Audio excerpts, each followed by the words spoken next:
নমস্কার, আপনাদের সকলকে সম্পূর্ণা অ্যান্ড সোমাস কিচেনের আরেকটি নতুন ব্লগে আরও একবার স্বাগত জানাই। আজকে আমি বাড়িতেই খুব সহজে কিভাবে নরম তুলতুলে তালের বড়া কিংবা তালের পিঠা বানানো যায় তারই রেসিপি আপনাদেরকে তুলে ধরব। তাহলে চলুন আসল রেসিপিটি দেখে নেওয়া যাক। এখানে তালের বড়া বানানোর জন্য আমি একটা বড় সাইজের তাল ছাড়িয়ে যেটুকুনি রস বেরিয়েছে সেই তালের রসটা পুরো নিয়েছি।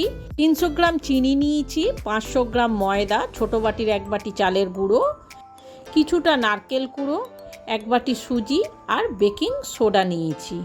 এবারে আমি এই সব কটাকে একসঙ্গে মাখার জন্য আমি একটা বড় পাত্র নিয়েছি। নিয়ে এই তালের পুরো রসটাকে আমি সেই পাত্রের মধ্যে ঢেলে দেব। সমস্ত রসটা ঢেলে দিয়ে আমি এখানে এবার প্রয়োজন মতো হাফ চিনি দিয়ে দেব। লাগলে আবার পরে আমি কিছুটা চিনি দেব। দিয়ে প্রথমে এই তালের রসের সঙ্গে চিনিটা আমাদের খুব ভালো করে মেখে নিতে হবে, যাতে চিনিটা একদম গলে যায়। দেখবেন চিনিটা যখনই এই রকম একদম গলে যাবে তখনই এখানে আমি সেই 500 গ্রাম ময়দা থেকে কিছুটা করে ময়দা এর মধ্যে আমি ঢেলে দেবো। একসঙ্গেই সব ময়দা দেব না, হাফ হাফ করে ময়দা আমি এর মধ্যে মেশাবো। হাফ কাপের মতো এখানে আমি সুজি দেব, হাফ কাপ চালের গুঁড়ো দেব। এবারে খুব ভালো করে প্রথমেই আমাদের এইগুলোকে মেখে নিতে হবে। খুব ভালো করে যখন আমাদের মাখা হয়ে যাবে তখন এখানে আমি কিছুটা পরিমাণ নারকেলের পুরো দিয়ে দেব। নারকেলটা মিশিয়ে আরও ভালো করে আমাদের এইগুলোকে একসঙ্গে মাখতে হবে। যত ভালো করে আমি এটাকে মাখবো ততই কিন্তু তালের পিঠাটা আমাদের নরম হবে। প্রথমেই খুব ভালো করে এই ব্যাটারটা আমি 2 মিনিট এইভাবে ফাটিয়ে নেওয়ার পর এবারে এখানে আমি 1 চামচে 4 ভাগের 1 ভাগ বেকিং সোডা দেব আর প্রয়োজন মতো সামান্য একটু নুন দেব মিষ্টিটাকে ব্যালেন্স করার জন্য। দিয়ে আবার খুব ভালো করে এটাকে আমি 5 মিনিটের মতো খুব ভালো করে ব্যাটারটাকে ফাটাবো। যত বেশি ফাটাবো তত কিন্তু আমাদের পিঠাটা খুব নরম হবে, তালের বড়াটা খুব সফট আর স্পঞ্জি হবে। খুব ভালো করে মেখে নিয়ে এটাকে এবার আমি আপাতত 10 থেকে 15 মিনিটের মতো চাপা দিয়ে দেব। আমি 15 মিনিট পর ঢাকা খুলে আবার এই ব্যাটারটাকে আমি আরও 2 মিনিট খুব ভালো করে ফাটিয়ে নেব। 2 মিনিট খুব ভালো করে ব্যাটারটাকে এইভাবে আমি লাস্ট ফাটিয়ে নিলাম।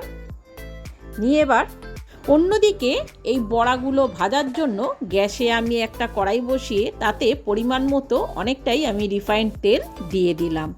দিয়ে তেলটা যখনই হালকা গরম হবে আমি সেই ব্যাটার থেকে কিছুটা করে ব্যাটার এখানে আমি বলের মতো সাইজ করে ছোট মতো করে আমি এই তেলের মধ্যে ছেড়ে দেব।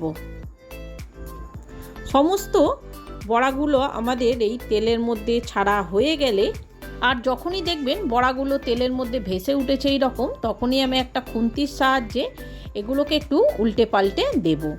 যখনই দেখবেন বড়াগুলো এরকম হালকা ব্রাউন কালার হয়ে এসেছে তখনই আমি একটা ছাঁকনির সাহায্যে আমি বড়াগুলোকে তেল থেকে তুলে নেব। খুব বেশি লাল করতে হবে না, হালকা ব্রাউন কালার চলে এলেই আমি বড়াগুলোকে তুলে নেব।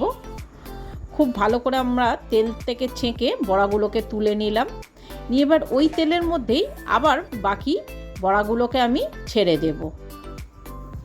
দিয়ে আবার সেই একইভাবে একটা খুন্তির সাহায্যে নেড়ে চেড়ে আমরা বড়াগুলোকে খুব ভালো করে ভেজে নিয়ে এবার একটা ছাঁকনির সাহায্যে উল্টে পাল্টে এবার তেল থেকে আমরা বড়াগুলোকে ছেঁকে তুলে নেব।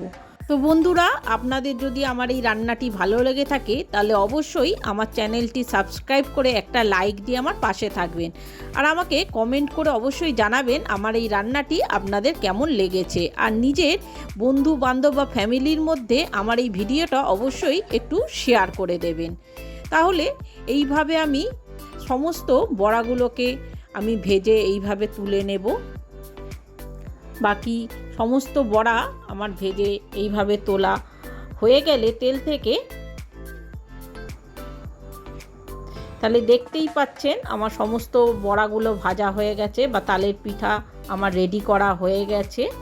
কত সহজে দেখতেই পেলেন আমি বাড়িতেই তালের পিঠা বানিয়ে ফেললাম। এই পিঠা বানাতে যেমন সহজ, খেতেও তেমন দুর্দান্ত স্বাদের হয়ে থাকে। বাচ্চা থেকে বড় সকলেই কিন্তু এই লোভনীয় পিঠে খেতে খুব ভালোবাসে। তাছাড়া এই তালের সিজনে আমরা তালের পিঠে খাবো না এটা তো হয় না, তাই প্রত্যেকের বাড়িতেই এই সময় কম বেশি তাল এসেই থাকে। আর আপনারা এইভাবেই খুব সহজেই বাড়িতে এই লোভনীয় তালের পিঠেটে বানিয়ে ফেলুন। এই পিঠাটা ভেতর থেকে যেমন নরম স্পঞ্জি হয়, তেমন ওপর থেকে ক্রিস্পি ভাব এর থাকে। তাহলে একটা আপনাদের ভেঙে আমি দেখাচ্ছি, দেখুন কতটা নরম আর ভেতর থেকে স্পঞ্জি হয়ে থাকে। দেখতেই পাচ্ছেন কতটা নরম হয়েছে তালের পিঠাটা, আর ভেতরেও খুব সুন্দর জালিদার স্পঞ্জি হয়েছে। এটা দেখুন কতটা নরম হয়েছে এই পিঠাটা, আর কতটা স্পঞ্জি হয়েছে। তাহলে বন্ধুরা আর দেরি না করে আমার এই রেসিপিটি দেখে ঝটপট আপনারাও বাড়িতে এইভাবে তালের পিঠা বানিয়ে সকলের মন জিতে ফেলুন খুব সহজেই। তাহলে আজকের মতো আমার এই ব্লগটা আমি এখানেই শেষ করলাম। দেখা হচ্ছে আর একটা নতুন রেসিপির সাথে আরেকটি নতুন ব্লগে। ততদিন আপনারা ভালো থাকবেন, সকলে সুস্থ থাকবেন। নমস্কার।